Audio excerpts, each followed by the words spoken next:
In this video, I'm going to compare back to back a saxophone which is a Selmer Mark VI, which can cost somewhere between £5,000 and £7,000 upwards second hand, because you can only buy them second hand because they're not available anymore. I'm going to have a look at a Goldington Alto, which is actually one of these that you can buy from between £6 and £650 or £595 and £650 depending on the finish. I'm also going to be looking at a Sakkusu saxophone, which you can buy brand new for about the £400, £399, and I've got a really old Buffet Crampon which you could buy on eBay for somewhere for about £100 to £300 depending on the condition. And I'm going to play these instruments back to back because I want to talk about, is the Mark VI everything that it's cracked up to be, or is it all just a myth? I'm going to put the same mouthpiece on all of those instruments, and I'm going to play over the first few bars of Misty. 1, 2, 3, 4. The first 8 bars of Misty, and I'm using my Quartet app for the backing track. I've got a camera set up here to the side so that I can show you each instrument. So let's crack on. And the only other thing that I need to tell you is that I've got a tiny little bit of reverb. I'm recording this onto Logic Pro, and I've just got some standard saxophone reverb. So let's have a listen. The first one that I'm going to play is the Selmer Mark VI, and this is Selmer Mark VI's come in lots of different varieties. So they have the 5-digit version, which is really desirable. This is just a fairly bog standard Mark VI from the 1970s. It's quite old now. I've had it for in excess of 25 years. It's an absolutely beautiful instrument. I think I've had it for about 30 years, in fact. It's the main saxophone that I use for these videos and for gigs. So just to save time, I'm going to give myself a 1-bar intro.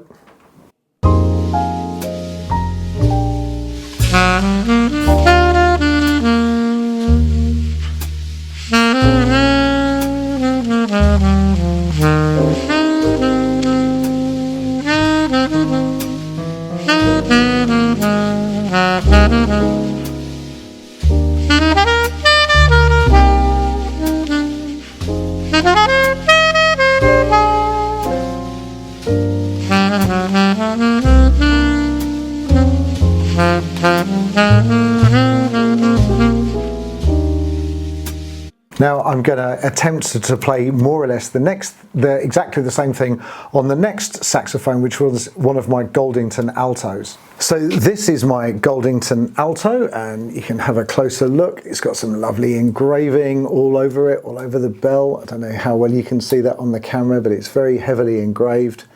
It's a beautiful sax, really, really nice, very, very pretty, and this would set you back £650 brand new, and we'll talk more about what you get with that in a moment, but let's have a listen.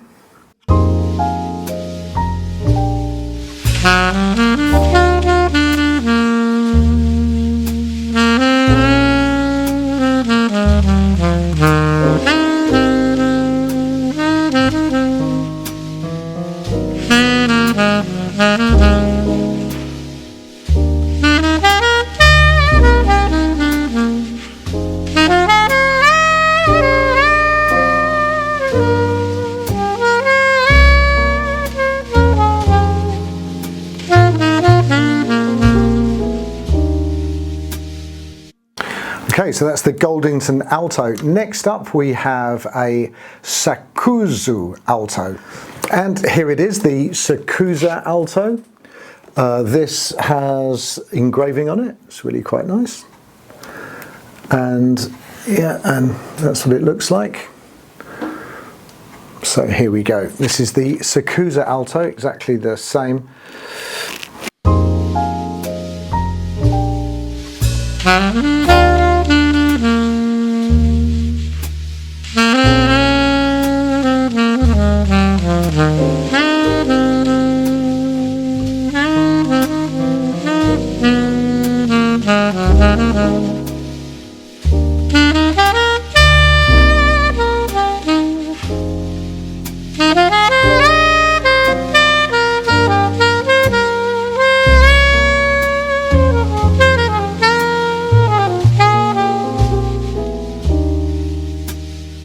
That was the Sakuza Alto, and next up we have a really old Buffet Crampon.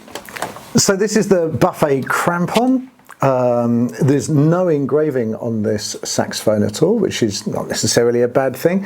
It does have this very distinctive brace. Can you see that? Yeah, there it is. So can you see that distinctive brace? Normally that kind of goes round this way, so very distinctive.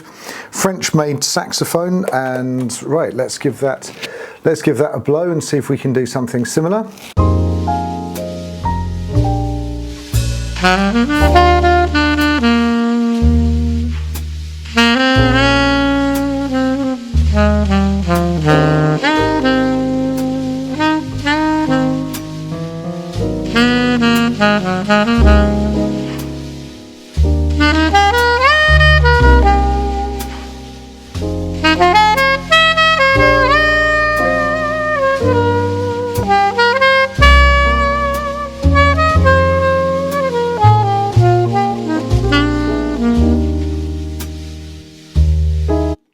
Yeah, cool. So what is the difference between these instruments? Now, I've written all of this down on a PDF, which is a free download. That's in the description below. And one of the biggest myths in the saxophone world is that an expensive saxophone automatically sounds better than a cheap saxophone, and I don't think that that is what it's about. In reality, a skilled player can make any saxophone just sound really beautiful, particularly if they put a familiar mouthpiece, a high quality professional mouthpiece. If you want to upgrade your instrument, the best thing that you could possibly do is start off with a really good mouthpiece, because if the mouthpiece that you've got is super basic, then you're not going to get as good a sound as you will do out of a more high quality and expensive professional mouthpiece.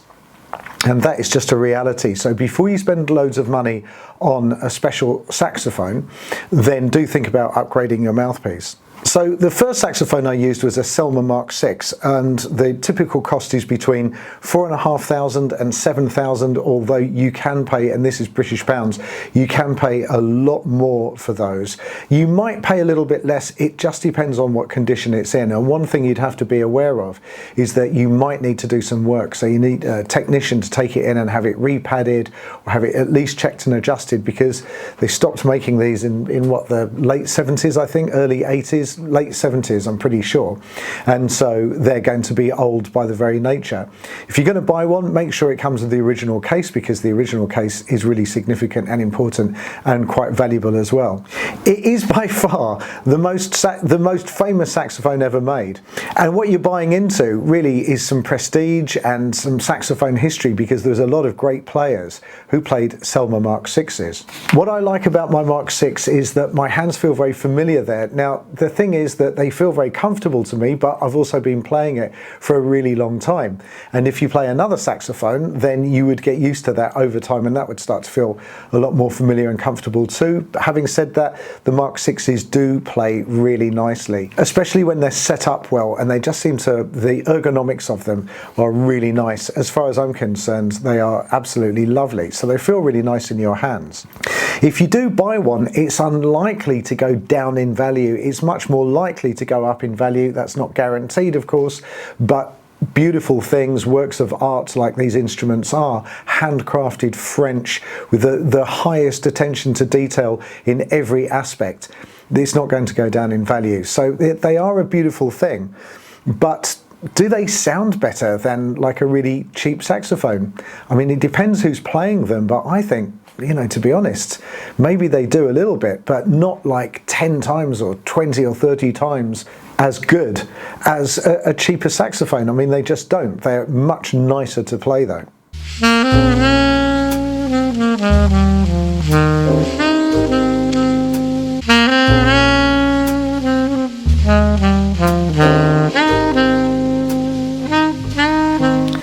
One thing that I would say about the Mark VI's is that there is a huge variance between one instrument and another instrument. You can literally buy two instruments that are exactly the same age, two Mark VIs that are the same age, and one might play very beautifully and the other just doesn't for some bizarre reason, and I don't know what that reason is, but I know that over time when I've bought and sold saxophones, I have had a Mark VI that just didn't sound very nice no matter what I did to it, what mouthpiece, what reed, it just didn't sound right. There was something going on with that instrument. Whereas Yanagisawa, they are completely consistent throughout the range, much more consistent. And if you speak to my technician, he much prefers Yanagisawa's over Selmer's. So my verdicts on Mark VI, they are a wonderful instrument. If you can afford one, you should immediately go out and purchase one. They're a part of saxophone history. They come from the Selmer company, which is also part of saxophone history. They're beautiful, you know, legendary instruments. If you can afford one, go and buy one. But if you do go and buy one, it's not going to instantly turn you into the world's greatest saxophone player. Next up, we had Goldington. Now, this is a fantastic brand of instrument. I am very biased because these are instruments that I have had made.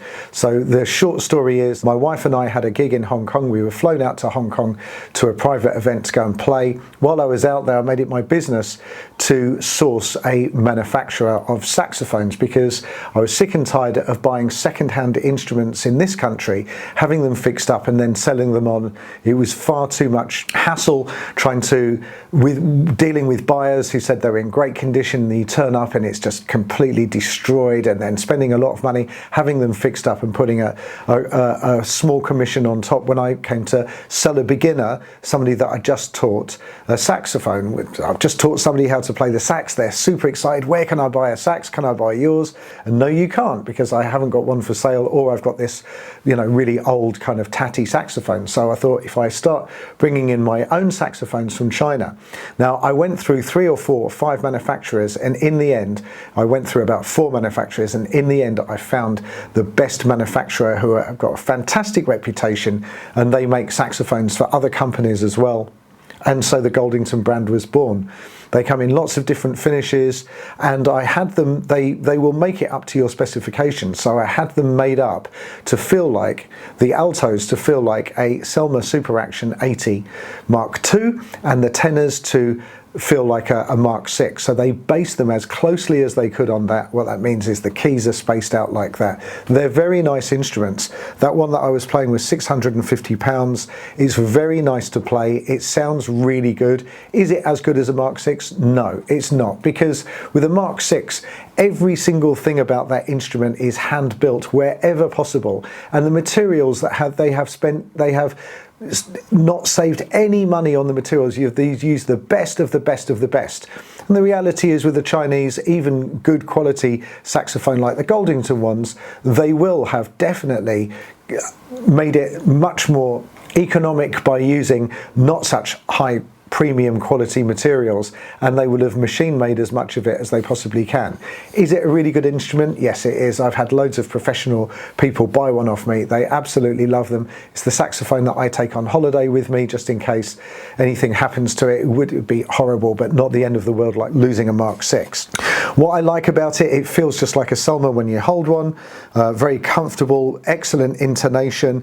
They are very consistent in their build quality. If you buy one, you get a personal guarantee, a no quibble guarantee, but obviously it's not very well known. It doesn't have a reputation like the Selmer Mark VI. But for beginners and intermediate players, or for the backup for a professional saxophone, I think they are absolutely excellent. Next is the Sakkusu Alto saxophone. They cost around £399 new. I find these really ergonomically rough. You have to really kind of push them, and the space between the top B key and the bis key, there seems to be quite a long distance between that, and I use the bis key habitually, so when I'm trying to move around, I think sound-wise, I think they sound very good, really, really good, and they are extremely inexpensive, but handling it, I'm not a fan of Sakkusu instruments. I'm so sorry, sax.co.uk. They are Chinese made, and I find them just really lumpy to maneuver.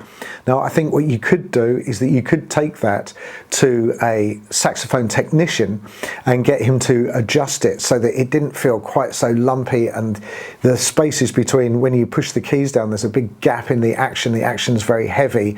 I really don't like these instruments, the way they feel. The way they sound is not too bad. Nevertheless, the Sakuza for $3.99, you get a lot of sax for your money. My first saxophone that I bought second-hand 30 odd years ago, when they didn't have entry-level Chinese saxophones, cost me £350, and that was all of those years ago. So they represent absolutely fantastic value. By the way, the case that a Goldington comes in is significantly a very good quality case, where the case that the Sakuza comes in, not quite so nice. Then last up, the beautiful old Buffet Crampon Evette.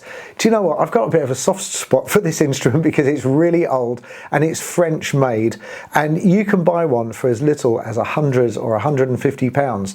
Now, if you're going to buy a second-hand sax, you have to be super careful, because you don't know what you're getting unless you go out there and check the instrument first. If you have to repad it, that's going to cost you in this country about £450 to get it repadded, and then you wouldn't have an instrument which had a very high value. It would still only be worth £200 or £250 around that mark. So it would cost you more to get it put in good condition than it would to go and buy a Sakkusu saxophone. So you have to be very careful. What I like, it's got a French heritage, it's got a lot of character, and it can be a really good bargain.